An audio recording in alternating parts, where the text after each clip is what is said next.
so with this video we're going to talk about some inequality notes that might be helpful for you when it comes to solving whether it's regular inequalities or actually word problems too. This could be very beneficial. Up here at the top, you see you've got your four symbols. You've got the less than, the greater than, less than or equal to, or greater than or equal to. And so when it comes to particularly solving word problems, these are some kind of key terms you can look for to figure out which symbol to put when you're trying to make an inequality to solve it. So if you see anything like this, is less than or is fewer than, use the less than symbol. If you see is greater than, is more than, or exceeds, you could use the greater than symbol in solving that inequality. If you see is less than or equal to, is no more than, or is at most, that would be a situation where you could use a less than or equal to inequality when you set that up. And then finally, is greater than or equal to, is no less than, or is at least.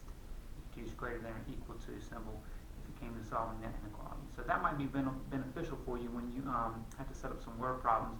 As you read the word problem, look for some of these keywords. Now, there's no guarantee that these will be the keywords that are in the problem, but there will be some that you will see that maybe this could be helpful with. I know for a fact that some of the ones I work out with you in some of the videos has is at least. So we use greater than or equal to a lot for that. So the next part of it down here is talking about multiplying and dividing inequalities. And something that's important to remember when you solve inequalities is when you have to multiply or divide both sides by a negative number. So that's what it says right here. When you multiply or divide each side of an inequality by the same negative number, the inequality symbol must be reversed for the inequality to remain true. And what I used to use in the classroom is Pop Goes the Weasel song. So think about the tune of that song. Pop goes the weasel. I don't know the rest of the words. So I use that same tune down here. So when you multiply by a positive, do nothing to the symbol. When you multiply by a negative, switch goes the symbol. Same thing down here. When you divide by a positive, do nothing to the symbol. Divide by a negative, switch goes the symbol. So let's use this in some examples here. Let's say I have, let's do this one. N over negative 2, we'll say is greater than 7, something like that. Okay, so think about your equation steps you would use to solve this problem here. So the opposite of dividing by negative 2 would be multiplying by negative 2. You do it to one side, do it to the other side. So the divide by negative 2 and the multiplying by negative 2 cancel out. So you bring n down. Over here we do 7 times negative 2, you get negative 14. So like I said, we multiply by negative. In other words, on each side, we multiply by negative 2 here. So we multiply by a positive, do nothing to the symbol. We multiply by a negative, switch goes the symbol.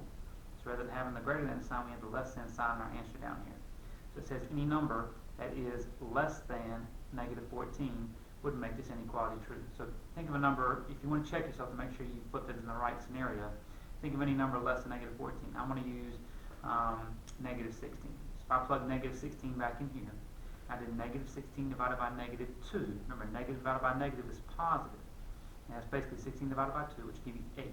And 8 is greater than 7, so therefore my answer checks out. This is true. You can choose any number that's less than negative 14, plug it in here. This inequality will become true. Let's look at one down here. We can use this little jingle. Let's see. Let's say I've got negative 3 in is less than or equal to 18, something like that. Okay, so over here, equation steps. Opposite of multiplying by negative 3 will be dividing by negative 3. You do it to one side, do it to the other side. So bring down the n. Over here, 18 divided by negative 3 will give me negative 6. Now, right here, we divided both sides by a negative number. Look right here for our jingle. When you divide by a positive, do nothing to the symbol. Divide by a negative, switch goes the symbol. Once again, we did each side by negative 3, so our symbol is switching here. So therefore, you come back in, and it says n is greater than or equal to negative 6. So therefore, if you have a scenario where you're solving this problem, make sure you flip the symbol here, or switch the symbol, flip the switch either way, because you divided both sides by a negative number. All right, down here, see, I've got this stuff crossed out. Don't worry about this. This is some algebra note stuff that I put up here one year when I had actually teaching algebra in 7th grade that year. So don't worry about that stuff there. I won't be anything that pops up for you this year, but something you look forward to next year. All right, let's talk about a little bit of graphing inequalities down here. Now, for graphing inequalities, you see you got the Greater than and the less than symbol, that would be an open circle. So an example of how you can graph n is greater than 3. You find 3 on the number line, you put the open circle on top of the 3, and then think about it like this. Whichever way, and there's two ways that my students have learned this in the past. One way says they think it's kind of like an arrow. This arrow is pointing to the right, so they shade to the right. The other thing we talked about is, I say the end of the number lines. This one looks like the less than symbol on the end of this number line, and over here it looks like the greater than symbol on the end of this number line. So over here, since it has the greater than symbol right here, you shade in that, and then shade in everything between that symbol and the open circle. So therefore, that's basically saying any number greater than 3 is the answer to this inequality. So once you start at 3, not including 3, so open circle means you don't include 3, all these numbers will make this inequality true. Down here for the closed circle or shaded circle, you might see it either way. If it's greater than or equal to or less than or equal to, that's a scenario where you have to shade the circle in right here. So this example I gave you is a number n. So remember, you can choose any letter you want, it doesn't matter here. So n is greater than or equal to 3. So in that scenario, the same thing I told you. You put the circle on top of 3. This time you're going to shade it because it has that line down there. And then you go back in and still shade to the right, or think of this being the greater than symbol and shade between these two. Now, if you use the little tip about take the way it looks, in other words, this looks like the greater than symbol here, that only works if you have the variable on the left side. And that kind of comes down to the last thing I'm going to talk to you about here. One last thing before I get to this example down here. Sometimes my students will say, I don't remember which one's the open circle and which one's the closed circle. So I say, okay, look at these symbols over here. So if I have greater than, I have greater than or equal to. If I'm writing it with my pen or pencil or marker on the board, which one would take more ink or lead, whatever the case may be?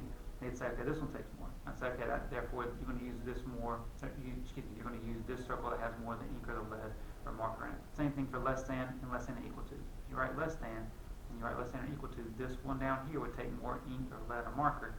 Therefore, this circle takes more ink, lead, and marker rather than the open circle. All right, the last thing down here is just a suggestion when it comes to solving inequalities. It says, for your final answer, get in the habit of putting the variable on the left. So let's say you had this inequality here. 18 is greater than a plus 4.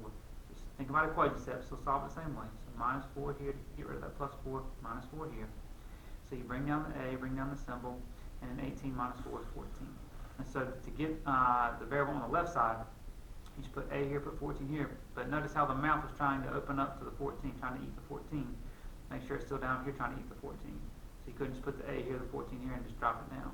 So that's something that's important to remember. Now some people would actually, when they first see the problem with the variable on the right, they'd rewrite it so it looks like this, a plus 4, and then they put the 18 on the other side from the get-go, and the 18 is trying to, the mouse trying to eat the 18, so they go ahead and make it like that.